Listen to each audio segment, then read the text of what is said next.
खुशी का ठिकाना उस वक्त नहीं रहता जब आपका लाइफ पार्टनर आपकी मांगी हुई चीज़ को लाकर दे ही दे, और वो भी ऐसे ओकेजन पे, दिवाली पे। सो हेलो एवरीवन, कैसे हैं आप लोग? होप करती हूँ आप लोग अपने घर में बहुत अच्छे होंगे। यहाँ बज चुके थे सुबह के 10:30 और हमारे घर पे छोटे छोटे से गिफ्ट आने स्टार्ट हो चुके थे। ये गिफ्ट दिया था हमें ग्राउंड फ्लोर वाली आंटी जी ने। सो इसमें था एक पुडिंग सेट बहुत ही प्यारा बोरोसिल का, और उसके साथ उन्होंने दिया था एक ड्राई फ्रूट का पैकेट। तो मैंने कहा भाई बिना देर के इसकी अनबॉक्सिंग कर दें, क्या पता हमें इसको सेट ही करना पड़ जाए। यहाँ पतिदेव नहा धोकर बिल्कुल रेडी हो गए थे। उन्होंने कहा था मुझे भी ऑफिस में गिफ्ट्स बांटने हैं, तो मुझे ये बताओ मैं कैसा लग रहा हूँ। मैंने कहा अगर इतना तैयार हो के अगर मैं देखती अपने आप को शीशे में तो शायद आज लड़ाई हो जाती, बट इट्स ओके। मैंने कहा आप खुद ही देख लो।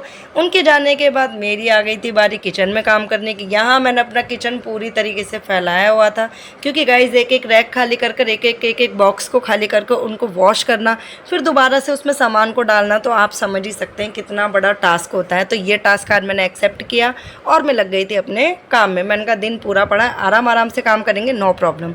सारा काम निपटाने के बाद सारे डब्बों में दोबारा से मैंने राशन भरा। देन उसके बाद शाम हो गई थी, हस्बैंड आ गए थे मेरी मनपसंद चीज़ लेके, जो मैं उनसे काफ़ी टाइम से मांग रही थी। देन वो लेकर आए थे मेरे लिए फ़िलिप्स का सबवूफर और साउंड बार। फिर मैंने उनको बोला कि लाइए मैं इसकी अनबॉक्सिंग करती हूँ, बट वो कहाँ मानने वाले थे। उन्होंने कहा नहीं, अनबॉक्सिंग तो इसकी मैं ही करूँगा। मैंने कहा ओके। मैंने कहा लग जाओ तो फिर काम पर। उन्होंने इसकी अनबॉक्सिंग की और गाइज़ आप बिलीव नहीं करेंगे, अनबॉक्सिंग करते हुए वो भी उतने ही खुश हो रहे थे जितनी खुश मैं थी। सो जब उन्होंने अनबॉक्सिंग की तो कुहू ने कहा कि डैडी जल्दी जल्दी चलाओ क्योंकि मुझे डांस करना है। तो वो भी जाकर बैठ गई थी अपने डैडी के साथ बेड पर। फिर हमने क्या करा, धीरे धीरे अनबॉक्सिंग करने के बाद उसके एक सिस्टम को समझा, कहाँ क्या है क्या नहीं है। तो गाइज़ ये है साउंड बार, ये समथिंग 1.25 मीटर का होगा, और उसके साथ आया था सबवूफर। इसकी क्वालिटी बहुत ही अच्छी है। आप मार्केट में जाएंगे तो आपको ये 14 से 15 हज़ार का पड़ेगा, बट दिवाली के ऑफ़र पे हमें ये मिला है 12,000 समथिंग का। देन इसके साथ आई थी एक वायर आई थी, एक रिमोट आया था।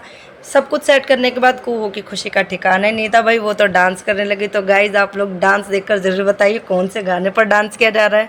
फिर मैंने कहा जब कुहू मैडम आप डांस कर रही तो मैं पीछे कैसे रहूँगी। जब उसने अपने डांस को कंप्लीट किया, गाना पूरा किया, तो उसके बाद नंबर आ गया था मेरा। हस्बैंड कह रहे चलो तुम भी थोड़ा सा डांस करके दिखाई दो। तो यहाँ पर मैंने क्या किया, फ़ोन को पकड़ा हाथ में और मैं खुद ही थोड़ा थोड़ा डांस करने लगी थी। गाइज़ सीरियसली इसकी क्वालिटी बहुत अच्छी है, साउंड क्वालिटी और वैसे भी बहुत अच्छा है। तो आप लोग मार्केट में जाकर ज़रूर परचेज़ कीजिएगा और मुझे बताइएगा आप दिवाली में क्या क्या शॉपिंग कर रहे हैं। मेरी शॉपिंग अभी और रह गई है, वो मैं आपको अगले व्लॉग्स में बताऊंगी। सो लाइक शेयर सब्सक्राइब करना बिल्कुल भी ना भूले। Bye bye, see you to the next vlog.